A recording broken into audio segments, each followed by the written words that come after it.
They told you the first president of the United States was George Washington. They carved his face into stone. They printed his portrait on currency. They wrapped his image in myth and called it destiny.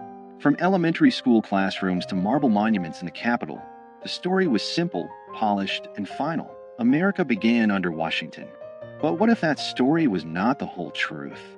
What if the very foundation of American leadership was built on a quiet erasure? What if the first president was not the man on the dollar bill, and the truth was deliberately compressed into a footnote so small that generations never saw it?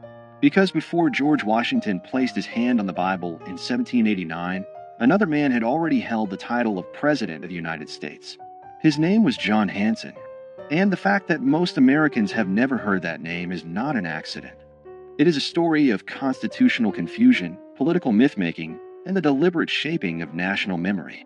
To understand how this happened, you have to go back to a time before the Constitution, before the polished republic, back to a fragile confederation stitched together by war. In 1776, the 13 colonies declared independence from Britain, but independence was only the beginning. What followed was chaos: unpaid soldiers, collapsing currency, foreign threats, and states that behaved like small, suspicious countries rather than a unified nation. The fledgling United States needed structure. It needed coordination. It needed leadership. So in 1781, after years of debate, the states ratified the Articles of Confederation, creating the first national government of the United States. This government did not have an executive branch like we know today. There was no powerful presidency, no cabinet, no centralized authority commanding armies or vetoing legislation. Instead, there was Congress. And Congress elected a presiding officer. That office carried a formal title, President of the United States, and Congress assembled. On November 5, 1781, that office was filled by John Hanson.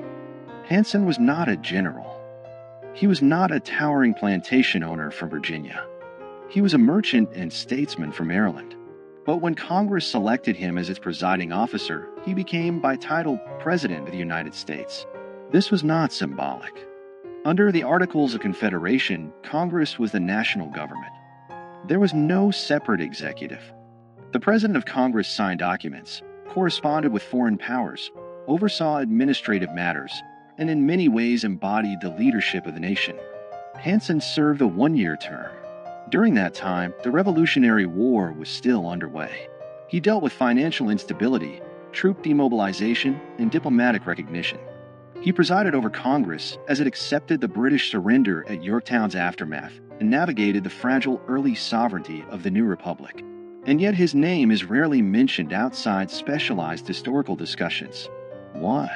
Because after the war ended and the weaknesses of the Articles of Confederation became undeniable, a new document was drafted, the Constitution of 1787.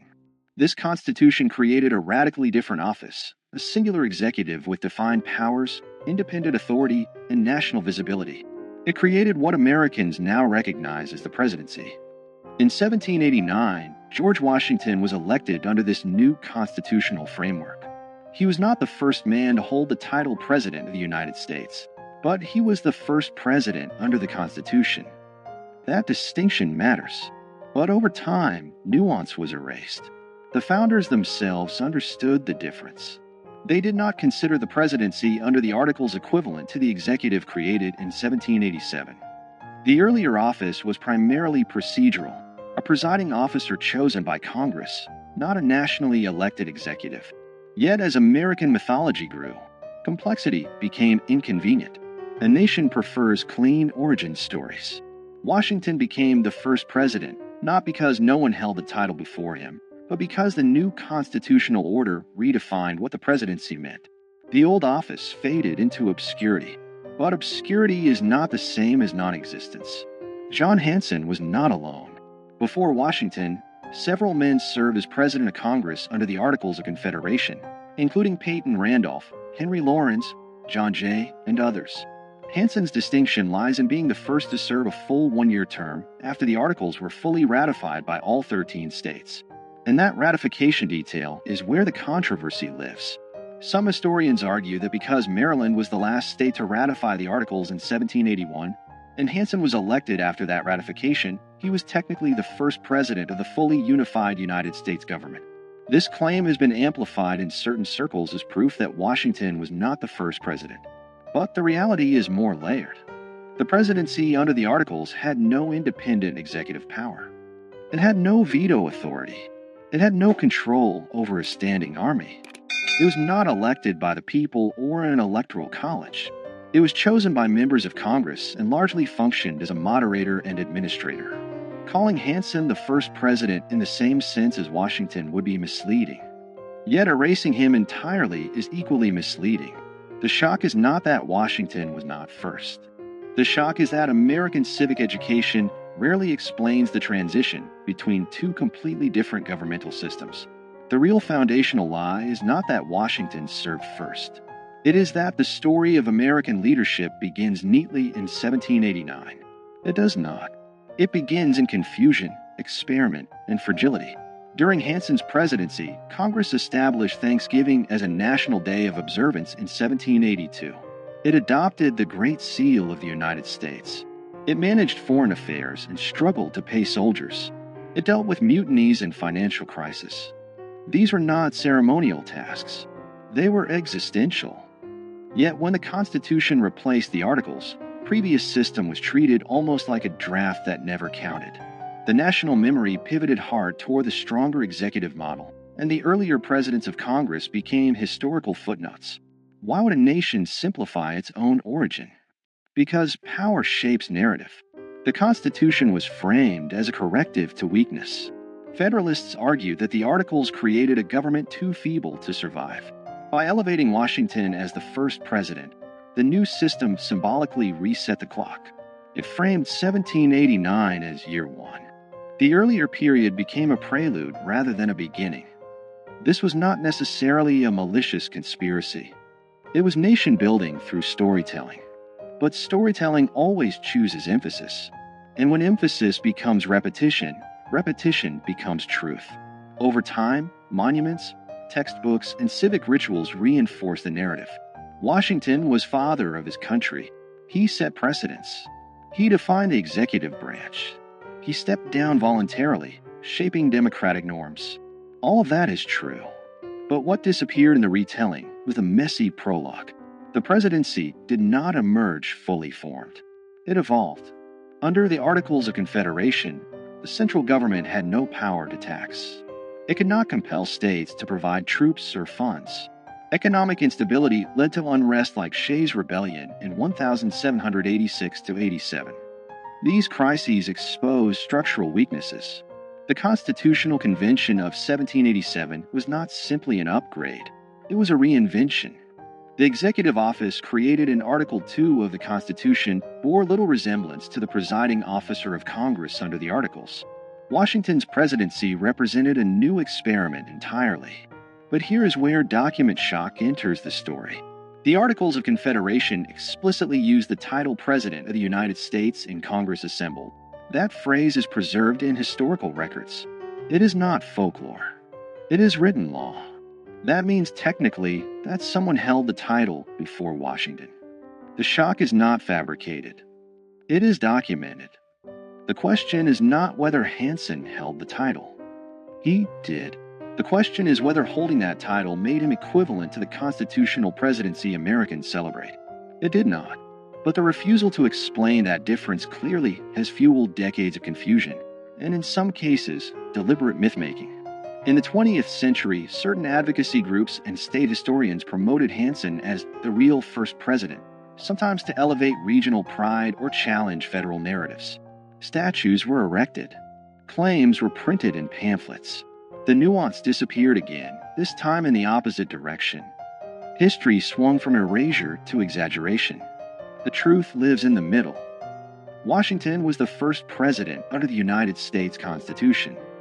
Hanson was the first president of Congress after full ratification of the Articles of Confederation. Both statements are accurate, but only one made it into national memory.